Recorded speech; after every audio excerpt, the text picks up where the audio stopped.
Hello friends, आज इस video में हॉस्पिटल की फंडामेंटल को लेकर डिस्कस करेंगे। हॉस्पिटल स्ट्रक्चर को लेकर डिस्कस करेंगे, मतलब हॉस्पिटल में क्या क्या रहता है, लाइक ओपीडी, वार्ड्स, आईसीयू वगैरह वगैरह। पूरा वीडियो में आज हॉस्पिटल का स्ट्रक्चर को लेकर पूरा डिस्कस करेंगे। तो लास्ट तक वीडियो में बने रहना, और आप मेरे चैनल में पहली बार हो तो सब्सक्राइब कर लेना, क्योंकि मैं जब वीडियो लूँ सबसे आगे आपके पास पहुँचे। सो वीडियो में मिलते हैं। एक हॉस्पिटल में दो डिपार्टमेंट रहता है, inpatient department, outpatient department. जो फर्स्ट पेशेंट आता है वो दो दिख से आता है, एक होता है ओपीडी से, आउट पेशेंट डिपार्टमेंट, और एक होता है कैजुअलिटी से। ओपीडी क्या होता है? ओपीडी होता है हॉस्पिटल की एक डिपार्टमेंट जहां पेशेंट पहले आता है डॉक्टर से दिखाने के लिए, जो क्या बीमारी है वो डायग्नोस करने के लिए डॉक्टर के पास आता है। पहली बार हॉस्पिटल में आया है तो वो डिपार्टमेंट को बोलता है ओपीडी। ओपीडी जैसे हुआ surgery OPD, medicine OPD, psychiatric OPD, dermatology OPD, ortho OPD, ऐसा रहता है ओपीडी। जहां आउट पेशेंट, बाहर का पेशेंट पहली बार आता है, उसको बोलता है ओपीडी, ठीक है। तो उसके बाद आता है कैजुअलिटी, जहां बाहर से पेशेंट फर्स्ट आता है, और वो पेशेंट कैसे आता है? जो इमरजेंसी पेशेंट होता है, जो एक्सीडेंट केस होता है या इमरजेंसी उनको ट्रीटमेंट चाहिए, तो उसको कैजुअलिटी में लाया जाता है। तो बाहर से पेशेंट आया, ये भी आउट पेशेंट में आता है, कैजुअलिटी में आता है। तो ये दो जो ओपनर होता है हॉस्पिटल का, ओपीडी और कैजुअलिटी, दो ओपनर से पेशेंट एक हॉस्पिटल में एंट्री करता है। तो एंट्री करने के बाद ओपीडी में आया, ओपीडी का हो गया, एक कैजुअलिटी हो गया। तो दो दिख से एडमिशन होता है पेशेंट। तो उसके बाद आता है इन पेशेंट डिपार्टमेंट। इन पेशेंट डिपार्टमेंट में क्या क्या आता है? जो वार्ड हो गया, उसके बाद आईसीयू हो गया, ओटी हो गया। जो वार्ड में क्या क्या आता है? एक वार्ड में आता है जो सर्जरी वार्ड हो गया। सर्जरी वार्ड में क्या केस होता है? जो सर्जरी केस, मतलब ओपीडी में पेशेंट दिखाया, उसके बाद उनका जो केस है, शायद उनको सर्जरी करना पड़ेगा, तो उसको डॉक्टर क्या बोलेगा? तुम सर्जरी वार्ड में तुमको एडमिशन करते, तुम उधर जाओ। तो सर्जरी वार्ड में क्या होता है? जो सर्जरी केस, तो उनको सर्जरी वार्ड में लाया जाता है। ऑर्थो वार्ड, जहाँ क्या होता है? जो बोन फ्रैक्चर होता है, बोन की दिक्कत होता है, जो बोन ऐसा बोन के रिलेटेड जो डिजीज़ है, तो वो ऑर्थो वार्ड में आया है ना, तो उनको ऑर्थो वार्ड में भेजा जाता है। तो ऑर्थो वार्ड में ये पेशेंट लोग रहता है। उसके बाद है मेडिसिन वार्ड। कंसल्टेंट क्या बोला आपको? पहले आपका जो डिजीज मेडिसिन से देखते, आपका कम हो गया तो ठीक है, नहीं तो आपको जो दूसरा डिपार्टमेंट हम लोग रेफर करेंगे। तो लोग पहले क्या होता है? मेडिसिन वार्ड में पेशेंट को सेंड करता है। पीडियाट्रिक वार्ड, इसमें 15 से 17 ईयर के नीचे बच्चे को ट्रीटमेंट के लिए रखा जाता है। जो बच्चे के वार्ड होता है उनको पीडियाट्रिक वार्ड कहता है, ठीक है। तो इसके बाद आता है गायनेकोलॉजी वार्ड। गायनेकोलॉजी वार्ड में क्या होता है? बेसिकली जो मदर होता है, मतलब वोमेन के लिए जो मदर होता है, बेबी को जन्म देता है, तो उस मदर को लिए जो वार्ड होता है, उस वार्ड को गायनेकोलॉजी वार्ड कहता है। मतलब एक बेबी जन्म देने के बाद वो बेबी के साथ मदर को रखा जाता है ऑब्जर्वेशन के लिए, तो उस वार्ड को गायनेकोलॉजी वार्ड कहता है, ठीक है। उसके बाद टीबी वार्ड हो गया। जिस पेशेंट का टीबी रोग है, ट्यूबरकुलोसिस बैक्टीरिया से अटैक्ट है पेशेंट, तो उनको सेपरेट रखा जाता है दूसरा पेशेंट से। तो टीबी पेशेंट को जिस वार्ड में रखा है तो उनको टीबी वार्ड कहता है। कार्डियक वार्ड, स्पेशली हार्ट के लिए, जो पेशेंट का हार्ट का ऑपरेशन हुआ है या हार्ट का प्रॉब्लम है, तो उस पेशेंट को ट्रीटमेंट के लिए, स्पेशल ट्रीटमेंट के लिए उनको ऑब्जर्वेशन में रखा जाता है, जिस वार्ड में उनको कार्डियक वार्ड कहा जाता है। ईएनटी वार्ड, मतलब ईएनटी, ईयर, नोज, थ्रोट।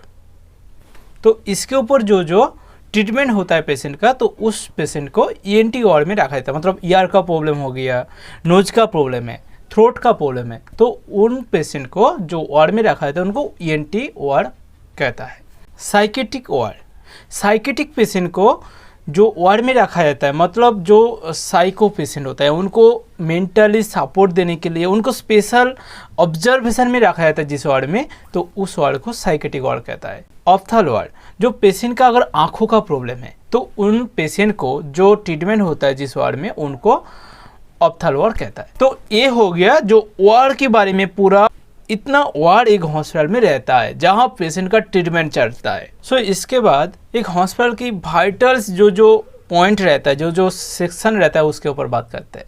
ऐसा हो गया जो कैजुअल से पेशेंट को ट्रीटमेंट करने के बाद अगर पेशेंट का सिचुएशन उतना अच्छा नहीं है, मतलब ऑब्जर्वेशन में रखना है, तो उनको इमरजेंसी वार्ड में मतलब रेड जोन में रखा जाता है, जहां पेशेंट को स्पेशली ऑब्जर्वेशन किया जाता है पेशेंट का जो सिचुएशन है वो ठीक है या कुछ गड़बड़ हो रहा है, मतलब पेशेंट का कुछ प्रॉब्लम ज़्यादा हो रहा है या नहीं, तो देखने के लिए उनको ऑब्जर्वेशन रखने के लिए जो वहाँ शिफ्ट किया जाता है वो रेड जोन। तो रेड जोन हुआ, उसके बाद है आईसीयू। तो आईसीयू में क्या पेशेंट को रखा जाता है, जो पेशेंट मौत के साथ लड़ रहा है, जहां पेशेंट को शिफ्ट करने के बाद एक उम्मीद जगता है पेशेंट ठीक हो सकता है, पेशेंट फिर से कमबैक हो सकता है, जहां बहुत सारे इंस्ट्रूमेंट रहता है जो पेशेंट का ट्रीटमेंट के लिए सपोर्ट देने के लिए, तो सब कुछ उधर अवेलेबल रहता है, वो होता है आईसीयू। आईसीयू में फिर से उधर जो डिपार्टमेंट रहता है एसआईसीयू, मतलब surgical intensive care unit. ICU intensive care unit, SICU surgical intensive care unit, जहां सर्जरी केस मतलब सर्जरी के बाद पेशेंट का मतलब आईसीयू में शिफ्ट करना है, पेशेंट का बीपी कम हो गया, सैचुरेशन लो हो गया, बहुत लो हो गया, तो उस पेशेंट को कहाँ शिफ्ट किया जाता है, एसआईसीयू में। एमआईसीयू जो medicine intensive care unit, medicine department के अंदर में जो आईसीयू आता है उनको एमआईसीयू कहता है।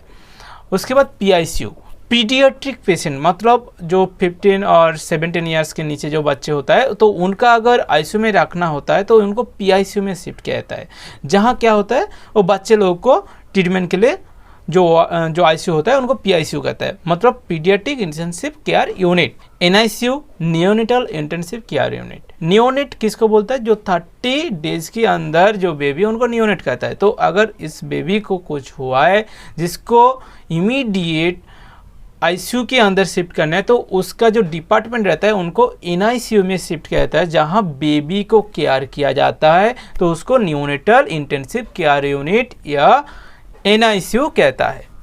उसके बाद आता है जो सीआईसीयू, मतलब कार्डियक इंटेंसिव केयर यूनिट, जो हार्ट का पेशेंट होता है, मतलब हार्ट का सर्जरी हुआ है, तो उस पेशेंट को अगर आईसीयू के अंदर शिफ्ट करना होता है, तो आईसीयू का जो डिपार्टमेंट होता है वो होता है सीआईसीयू, जहां पेशेंट का हार्ट का जो फंक्शनिंग को अच्छे से देखा जाता है, उनका बीपी ठीक हो रहा है, हार्ट बीट ठीक है, या उनका जो हार्ट का रिलेटेड जो है सब कुछ देखा जाता है उधर मॉनिटर में, तो स्पेशली केयर दिया जाता है, वो होता है सीआईसीयू। इसके बाद आता है ओटी के बारे में, जो होता है हॉस्पिटल का एक मतलब वाइटल चीज, वाइटल सेक्शन, जहां पेशेंट का सर्जरी किया जाता है। ओटी के अंदर भी भाग रहता है, ओटी के अंदर जहाँ रहता है सर्जरी होता है, जहाँ वो होता है ऑप्थल का भी ओटी होता है, ऑर्थो का ओटी होता है, ऐसे नॉर्मल सर्जरी का ओटी होता है, माइनर मेजर ऐसा ओटी डिवाइड रहता है। ओटी एक वाइटल सेक्शन होता है हॉस्पिटल के अंदर। तो एक हॉस्पिटल के अंदर क्या क्या वाइटल सेक्शन एक बार देख लेते हैं। एक हुआ तो ओटी,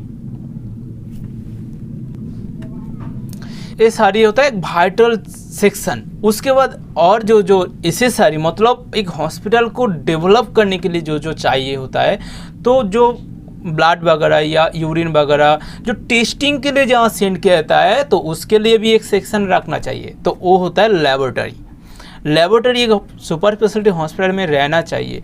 तो लेबोरेटरी में जो ब्लड टेस्ट होता है, पेशेंट का जो वार्ड में जो पेशेंट शिफ्ट रहता है, पेशेंट रहता है वार्ड में, तो उनका जो टेस्ट वगैरह होता है, ब्लड टेस्ट, यूरिन टेस्ट या फ्लूइड टेस्ट, जो कुछ भी टेस्ट होता है लेबोरेटरी में टेस्ट होता है, तो इसके लिए लेबोरेटरी चाहिए।